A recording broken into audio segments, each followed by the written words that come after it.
கிறிஸ்து இயேசுவில் அன்பார்ந்த சகோதரர்களே, சகோதரிகளே, இன்று தூய திருஅவை நம் அனைவரையும் இந்த மூவொரு கடவுளை கொண்டாட நம்மை அழைக்கின்றது.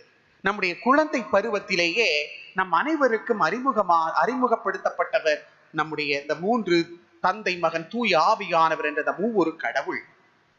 அப்பா, அம்மா, பாட்டி, தாத்தா என்ற உறவுகளுக்கு அடுத்தபடியாக நமக்கு அறிமுகமாவது இந்த மூவொரு இறைவன் தான்.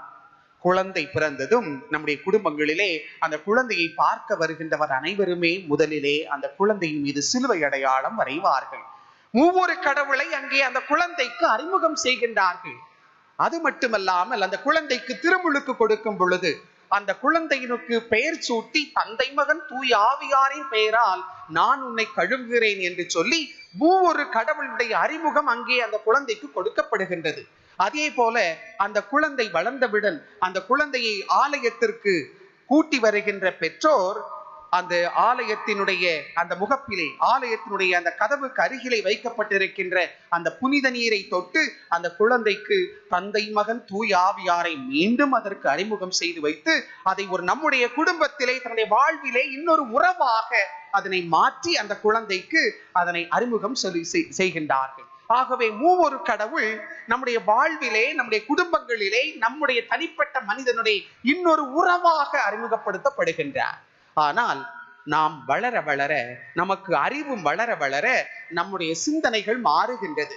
தந்தை, மகன், தூய ஆவியார் மூவொரு கடவுள் எப்படி அது ஒரே கடவுளாக இருக்க முடியும் என்று அறிவு சார்ந்த ரீதியாக நாம் சிந்திக்கும் பொழுது அந்த உறவு சார்ந்தவை ஒரு அறிவு சார்ந்தவையாக மாறிவிட்டு அதை நாம் ஏற்றுக்கொள்வதற்கு ஒரு கடினமான ஒரு சூழலையும் நமக்கு ஏற்படுத்தி விடுகின்றது.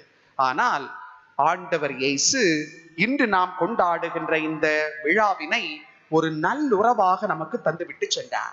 தந்தை, மகன், தூய ஆவியானவர் என்ற இந்த மூவொரு உறவைத்தான் நம் அனைவருக்கும் அறிமுகப்படுத்தி விட்டு சென்றார்.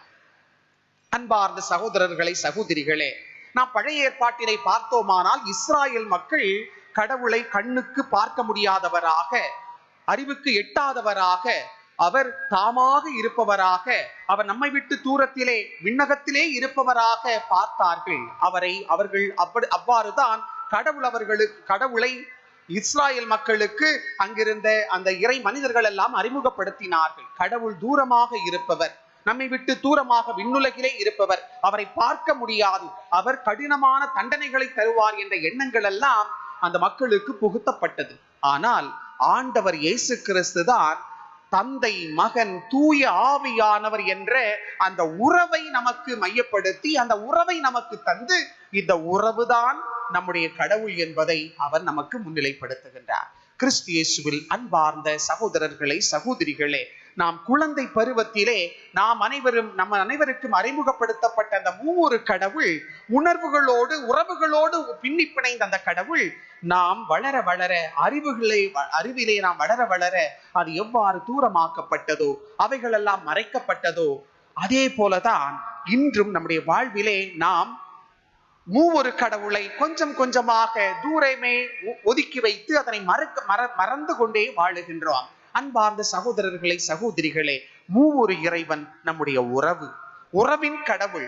எவ்வாறு தந்தை, மகன், தூய ஆவியார் மூவரும் பின்னி பிணைந்து ஒரே கடவுளாக உறவு நிலையிலே நம்மிடம் இருக்கின்றார்களோ, அதே போல நாமும் இந்த உறவுகளுக்கு அதிமுக்கியத்துவம் கொடுத்து உறவின் கடவுளான ஆண்டவரை நம்முடைய உறவுக்குள் கொண்டு வர வேண்டும் என்று திருச்சபையும் இறைவனும் இன்று நம் அனைவரையும் அழைக்கின்றார்.